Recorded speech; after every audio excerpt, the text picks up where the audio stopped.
இவங்கெல்லாம் நம்ம area boys.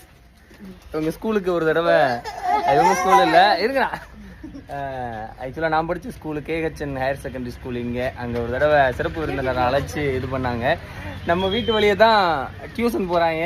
போகிற ஒவ்வொரு நாளும் ஏதாவது ஒரு பாட்டு பண்ணுங்க அப்படின்பாங்க. இன்னைக்கு என்ன பாட்டு? ரஞ்சிதமே. ஓகே,